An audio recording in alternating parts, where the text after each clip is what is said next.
Alright, hey guys, welcome back to another video, and today we have the thread called My Sincere Expectations to Bannerlord. So this one, it is very detailed and has bullet points, well, A, B, and C, D, you know what I'm saying? Kind of the equivalent of bullet points, which I do appreciate. And we do have a dev response as well, kind of talking about a majority of the stuff that the original poster talked about. So we're going to read it through. We're going to see what the devs have to say and go from there. Alrighty, so let's do it. So the main poster just starts out by saying, I don't want to appear ungrateful, but Bannerlord somehow disappointed me more than it made me happy. A lot of work has been done and very good things have come and are to come. I know that. But I think that after a year, some suggestions raised by the community should become a priority for improving the game. Okay? I think the best way to conduct the next updates is not to concentrate efforts on creating new content, but to correct everything that is pending. Or it will turn into a snowball, but I'll also list here some suggestions and expectations for the next major updates. Okay, I agree and disagree. I think that even talking about just how, like, people who are disappointed on the forums, they do still want new content. And it's always a flip flop. It's like, oh, I want new content one time, then I want other stuff fixed the other time. But I do agree that some stuff does need to be fixed kind of more quickly than other things need to be added. But yeah, it's like an agree and disagree there. You know what I mean? 50-50 right there. Alrighty, so first, Siege Warfare. So I already know where this one's going. What's it called? This is probably from AI being stuck, or obviously the ladders, as you can see right over here. So I don't have to read too much into it.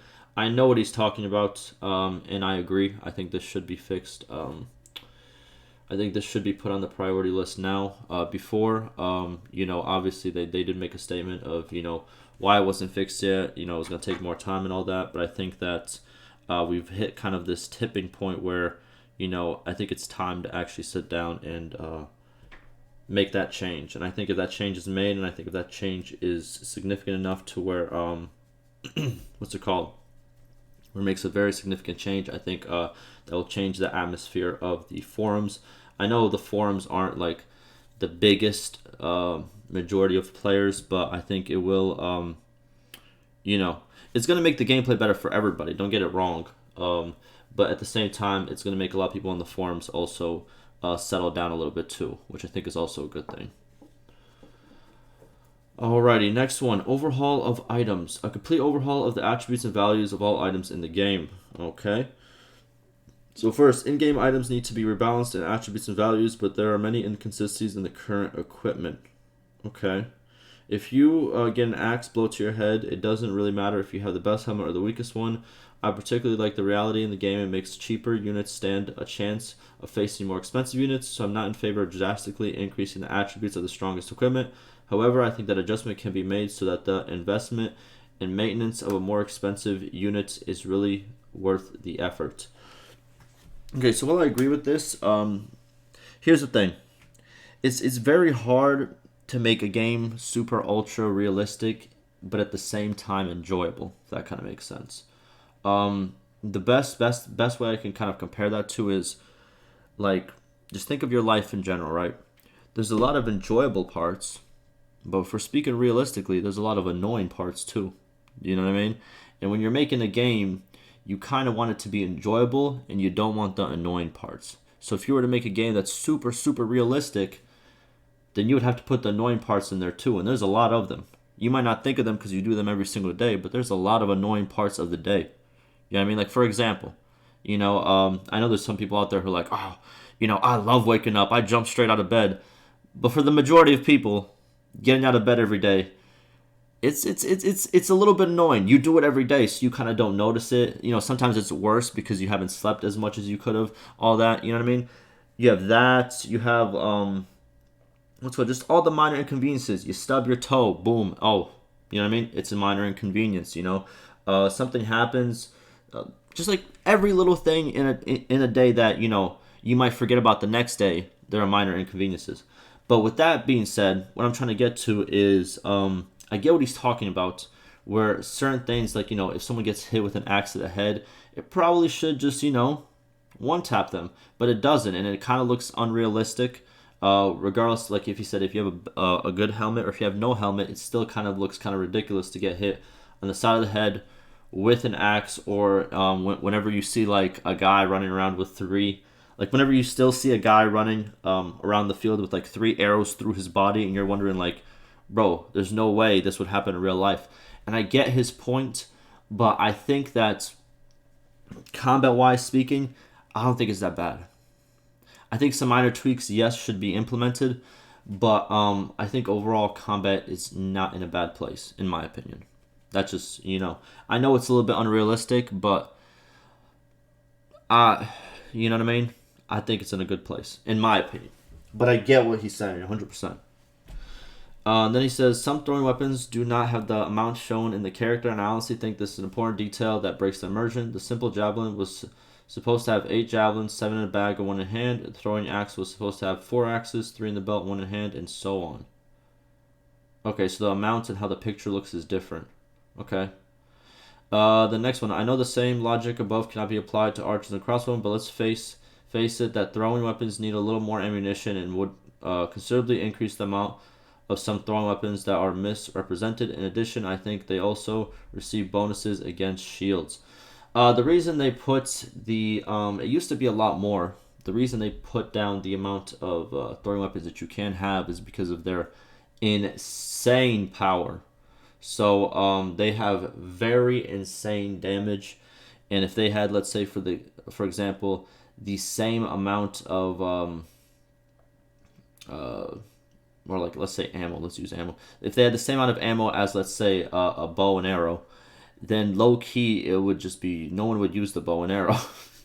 Like no one. You know what I mean? You could say, oh well, for long distance, but yeah, listen, if I could have 30 javelins as a 1-slot weapon, I would go all 4 javelins. I wouldn't even go with a what's it called? I wouldn't even go with a sword or anything.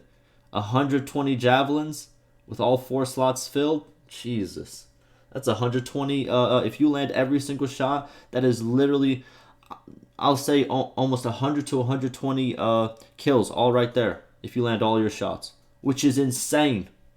That's why they pretty much put the number down. I get what you're saying again, but it was done for balance reasons.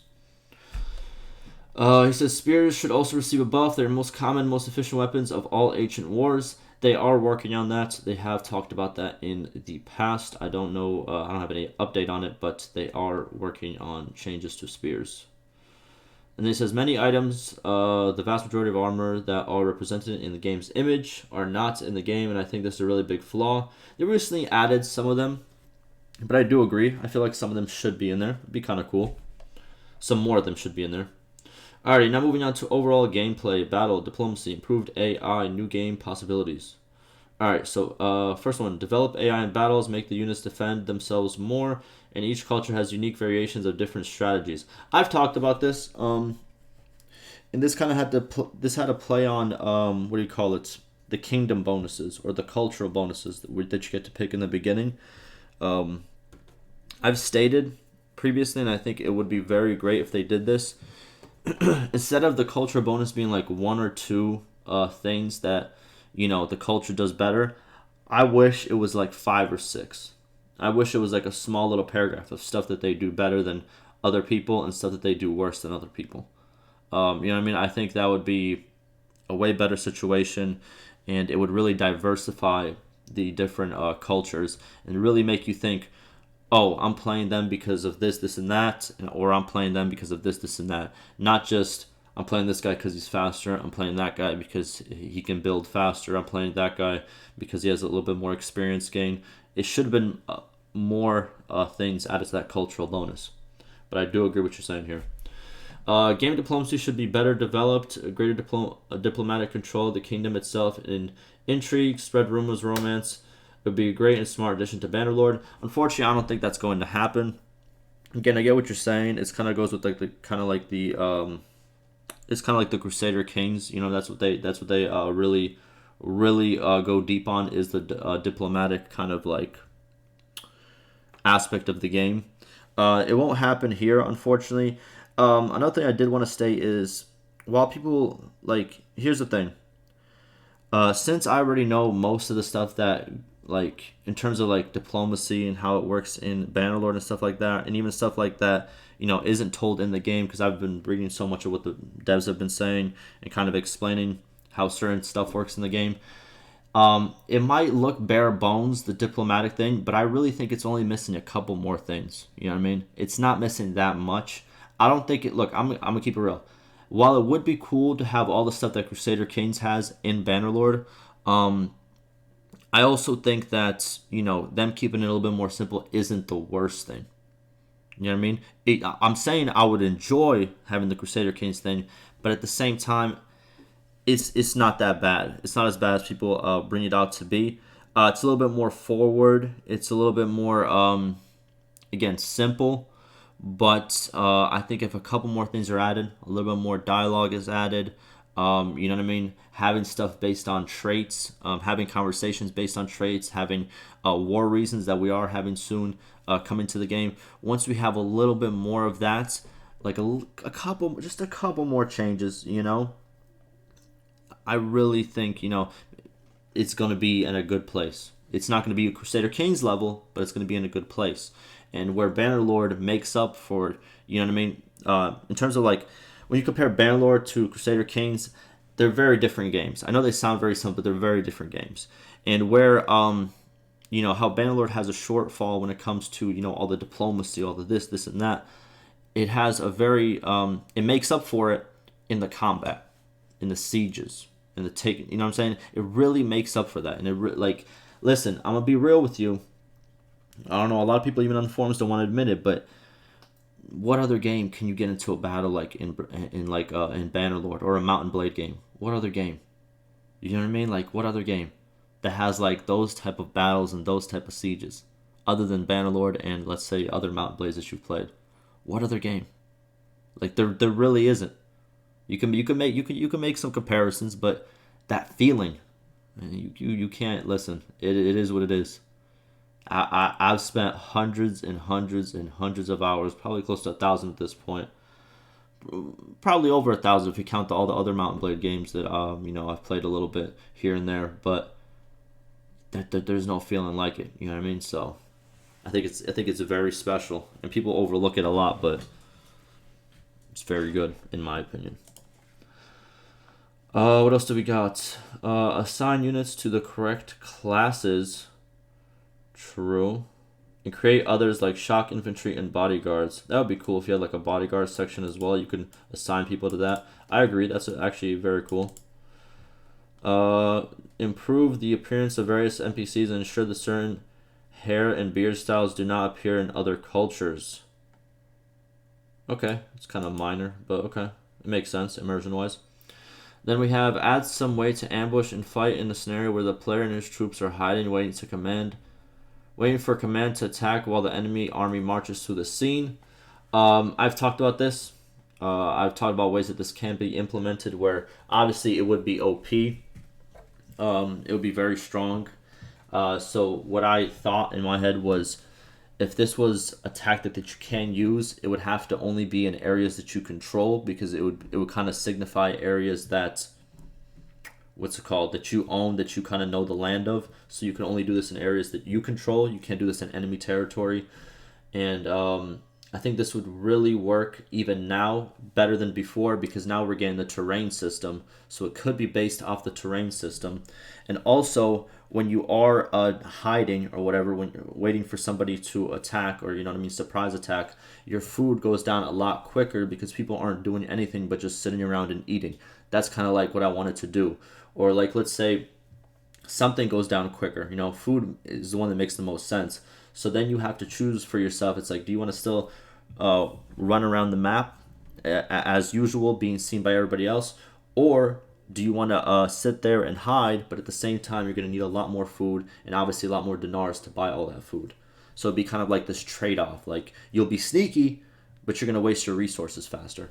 So that's kind of how I thought it could be implemented, and I think it can really be implemented now because we have that terrain system that's on the way. And depending on how it works, it can actually, make it a viable option because then you can really set kind of the perimeters around what you own and kind of where you can actually you know, set up a little camp for the sneak attack. You know what I mean? But we'll see. Then we have some mods like RTS Camera, Improved Garrison, and Freelancer are so good and should be officially implemented and developed. The rest of the mods are more optimal and a matter of taste. Realistic Battle mod is also an essential mod, but I am hopeful for the next updates they will develop the AI and combat of the game to the point where it will no longer be needed. Please, Terrorwolves, you need to consider that. Here's the thing. And I know this might be a take that a lot of people might not like, but if it's already a mod and it's already thriving, and the person who's making it is probably, you know, getting support and all that, and it's going good, I don't think it should be developed into the game. I know that's a take that a lot of people might take the wrong way, but hear me out. If this is already implemented, you know, and all it takes is for you to just download the mod, and it's 2021, you know what I mean? Downloading mods in the past was a little bit harder, but now it's not hard at all. Just watch a couple of tutorials on YouTube, and it's really not hard. A lot of the modding, you know, softwares, it's already implemented into the game, and you could do it outside of the game in like different launchers, and they always, you know, they're very friendly to use for beginners. I promise you, because I'm terrible at modding, but I can figure it out very easily. But what I'm saying is, I feel like if this is already working and all that, I'd rather that the developers work on other stuff than pretty much taking this and trying to replicate it. Because there's no point. It's already there. It's already available for the people who want it to be available too. Do you know what I'm trying to say? So that's just my take on it. You know what I mean? Maybe they should add it to it. I don't know. But I just think that why add it if it's already, you know, kind of there in a way. I don't know. That's just how I think about it. And then we got next one. Seriously, check out the mods above and embrace the proposal. Why do you make 2 points about the same thing, man? And then we had the last one. A small DLC would be very welcome for us, and I also believe that for you, the Nords are not in the game, not as a kingdom of its own, but it would be very interesting if I could witness a small expansion of the Northern Lands or a Viking invasion from there. I would kind of want to see them do something else. We've had the Viking invasion for the other game. Let's talk about the Azerai, bro. Let's go down south for a little bit, man. I think that would be very cool. Do that type of an expansion. I think that would be cool. Or the Khazaits. Go to the right of the map more. You know what I mean? I think that would be cool. I think we already had the, you know, obviously the Viking invasion. We should try some other stuff, and I think it would be very cool to actually check that out as well. Alright, for now I think that's it. I intend to modify and create some new units in the game, but I will stop playing and leave to do it when there is something more definitive and better. I truly hope the Tails will consider suggestions above. Alrighty, let's skip all of these normal characters we talk about. Alright, I've read this before. It doesn't really say anything. He just says that, hey, I'm going to pretty much write a response as soon as possible. And then if we fast forward over here, here is the response. Alright, so he kind of, lays it out by what the other person said. So the first one, which is the Siege Warfare. He states, this is being worked on by our combat team, and I am not qualified to comment on this topic. Okay, there you go. He said it's being worked on. You know, might not have been the answer that everybody wanted, but he doesn't want to give any misinformation that's not there because that's not his area of expertise. It is what it is. 2, we have the overhaul of items. So, first was, you know, the rebalancing of attributes. And I forgot to say this, they are working on this. And as you can see right here, he says this is actively being worked out with item prices and their attributes balanced according to the usefulness. Okay? And then for the armor thing about being realistic with, like, you know, the axe to the head and all that, he says armor and damage calculation is also something actively being discussed. How much change it will bring, I am not sure, but it is possible to increase the progression and overall effectiveness of armor, especially mid to high tier. Okay, so we said that there can be some more buffs to it. Okay, we'll see. And number 3, we have the throwing weapon thing, and number 4, we have the archer and crossbow thing. And he pretty much says, this is also probably an engine optimization issue where I'm not qualified.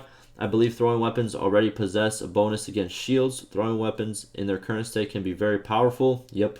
2-shot killers with little risk. Yep. Sometimes 1 shot. I do not think that they require ammunition buff. Yeah. Perhaps from a player's perspective, running out of ammo early is frustrating, but if this is the case, we have to reduce the efficiency of the throwing weapons. True. And I don't think they should. I think it's cool that we have bows and arrows, which are more long range, more accurate, but they do less damage. And then we have, and you have more ammo for it. And then we have throwing weapons, which are less accurate, but they pack a punch. And they have less ammunition, but they pack a punch. You know what I mean? I like that we have the two different classes. I don't want them to merge. I don't want the throwing weapons to get less strong, but have more ammo. Because then you're just making it another bow and arrow. I like the difference. Then 5, this is about the spears. He says, I agree, spears can have more utility even in infantry control. Yes, spears are pretty effective, but they don't feel effective in the game. I agree. And 6, we have is talking about the items that are shown in trailers and on pictures, but are not actually in the game. He says, I believe this will be fixed as the game closes to a full release. Okay, so like I said, they have added recently in 1.5.10 some of the helmets and stuff like that, but yeah, good to see that it will be continue to be worked on. Then overall gameplay. So first, the formations. Our formation AIs are continuously improved, but you're right in terms of some formation types, spear bracing, etc. Yeah, it does need more work. And then next we have game diplomacy, obviously. Okay. He says these are new features and has to be evaluated one by one, but in short, we're considering adding some of these relations effect to diplomacy. Okay, listen. Consider adding some of these. We'll see how far it goes. I'm happy. We'll see. Again, like I said before, I think we're only missing a couple of things. I don't think we're missing as much as people think. And once those couple things get added and they're intertwined between all the other systems, I think people will be happy. 3, which is being able to assign units to correct classes. He says, I believe this will be fixed as the game closes to full release. There you go. So that is being worked on, and it should be there. And then for 4, which is to improve the appearance of various AIs, he also says this will be fixed as the game closes to full release. Cool. Then 5, which is add some way to ambush or fight in a scenario. He says this is a major feature introduction. It needs a full discussion on its own. True, it is kind of a big feature, and they probably do need to discuss it and talk more about it. Yep. And then 6, this is about the mods situation. He says, while I like to add those mods and love to play with them, not every feature that they have are aligned with the vision of the game, though I agree there are good ideas in the mods which can be incorporated into the base game. Incorporating mod mechanics generally have the following problems. Require substantial refactoring to make the code production quality, as modders can use shortcuts and other unintended uses. Mods can make the game overwhelming for new players. I am not meaning casual players. Some mechanics introduced by these mods are hard to grasp by the first glance and become only apparent after the player is versed in basic gameplay. Okay. He didn't kind of state kind of like how I stated, but, he said what he said. Again, like I said before, with the mods, I think it's perfectly fine for certain things to stay as mods and for certain things to be in the game, and I think it's better for the devs to keep working on the game, and then, if you choose to, put those mods, that some people find essential, go for it. I don't think it needs to be in the game itself. And then, as always, thank you for your feedback. There you go. Oh man. Listen, I would love to get all of this, right over here. But, hey, I have to go to work.